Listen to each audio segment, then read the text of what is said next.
morning, Stampers. Welcome to Technique Tuesday. This is episode 2, and for this episode, we are going to do a technique that is called Torn Faux Mosaic. And we're going to create this fun background. It's shiny, looks like mosaic tile. That's what we're going to create today. So I'm using the Sailing Home DSP, Come Sail Away, and I've picked out one of them, and we're going to use that to create a background. So what you want to do is you want to start by tearing some strips.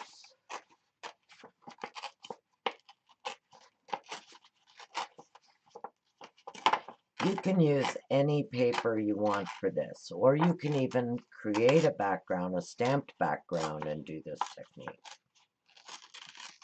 So I'm going to tear off a couple strips of this. I'm only tearing off maybe, 3/4 of an inch, half inch. There's no exact size because your pieces are going to be all different sizes. So I'm going to start with 2 and see if we can cover a sheet with it. And then just tear some random sizes. I need to tear my straight edge there.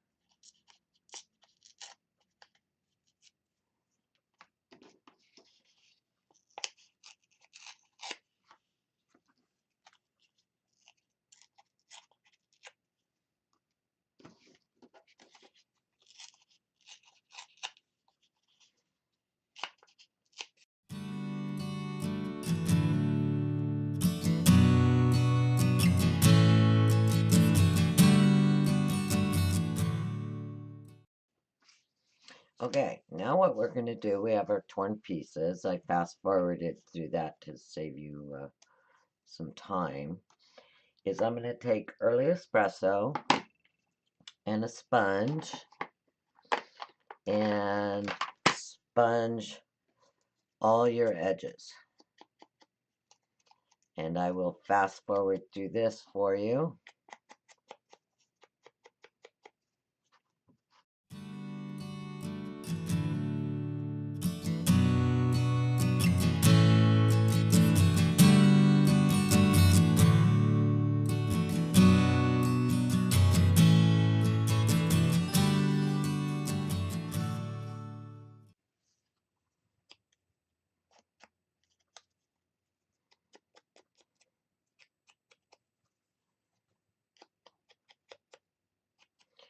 There we go. Now, we have all of our little pieces. Flip them over to the right side. And they're all sponged. That gives you that center of the tile look and dimension to your project. Now what you need is a piece of your base card that you want to use to create your mosaic. This piece is cut at 4 by 5 1/4. Now for this piece, you can use any paper you want. If you have a color of cardstock you don't like, use it because you're going to cover the whole thing anyway. Now there are 2 different ways you can do this, and I'm going to show you a way to do it where you use the supplies you have without going to the craft store. You can either do this with Mod Podge, or you can do it the way I'm going to do it today, just simply using my glue. Alright, my glue and some clear embossing. So when I do things like this, I have a little sponge that's dedicated to glue. I just keep it in a little old embellishment container. Keeps it soft. So what we're going to do is we're going to put a little bit of glue on our sponge here, and then you're just going to sponge the back of your... This right here is a piece of nonstick. Actually, it's my old oven liner is what it is. And you just start laying your sheets, your pieces. And we're going to cheat, and I'm going to put a little bit of glue inside my container here that I can dab into. So I'm just going to dab a little glue. Do the back side of my piece. You don't need a lot. And just start randomly laying them on your sheet.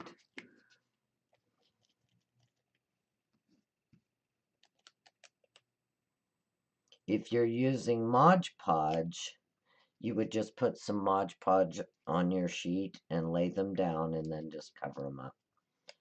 But we're going to do this with the supplies I have because I don't believe I have any Mod Podge in stock.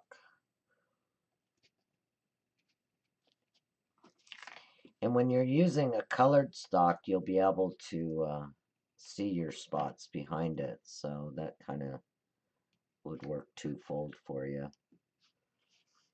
Okay, so you're going to randomly lay them on your sheet. I will fast forward through this for you.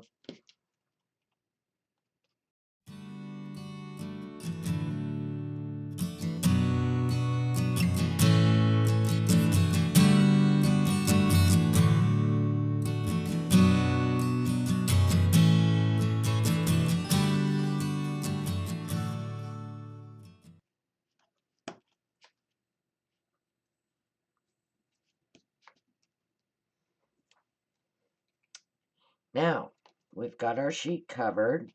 Everybody's glued down. If you have any little loose pieces, just put a little glue back behind there. Glue them down.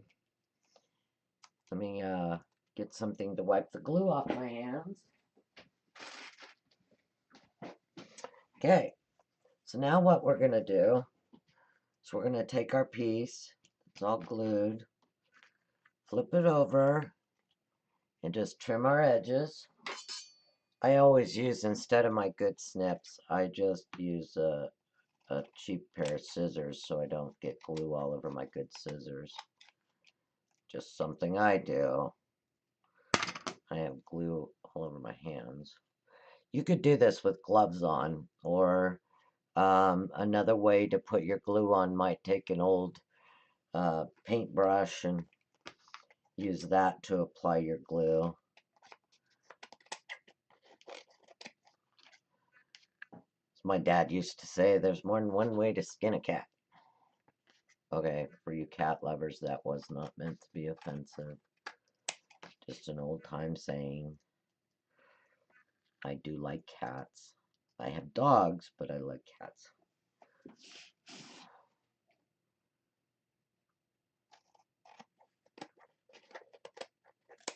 Okay, now we have our edges trimmed. Set that aside. Now what we're going to do, let me grab another towel. Get the glue off my fingers. And this looks really nice all by itself. You could use it just like that. But we're going to add a little twist to it. And get some of the glue off of here for get it on my project. I love using little non-stick pads. You can buy the craft ones. I don't know who all makes them. I think Tim Holtz or Spellbinders or somebody has those. But you know what I do? I use my, whenever I change out my oven non-stick pad, I'll use the old one in my craft room. So now what we're going to do is we're going to take our Versamark pad and we're going to dab the whole project. Make sure your pad is nice and juicy. And we're going to just dab that all over our project.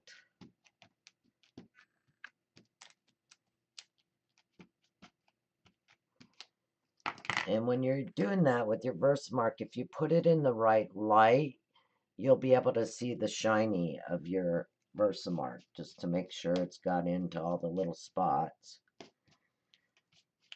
And now we're just going to cover it with clear embossing powder. Let me find if I got it.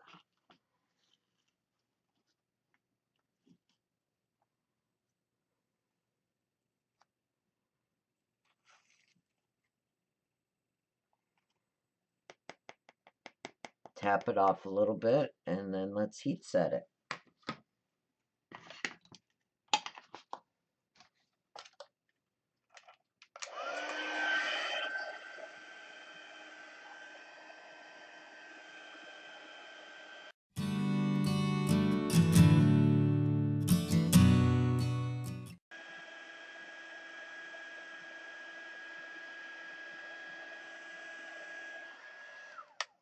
There you go. You have a beautiful mosaic background. Looks like mosaic tile. See if we can get that in the right light to get some shimmer on there. You can use this as it is, just put a little bit of ribbon and some greeting on it. But it's just a fun background for you. This one I did in the blues. And it's shiny. And that's today's technique. It is a faux torn paper mosaic. There you go. I hope you enjoyed today's technique. Have a happy stampin' day.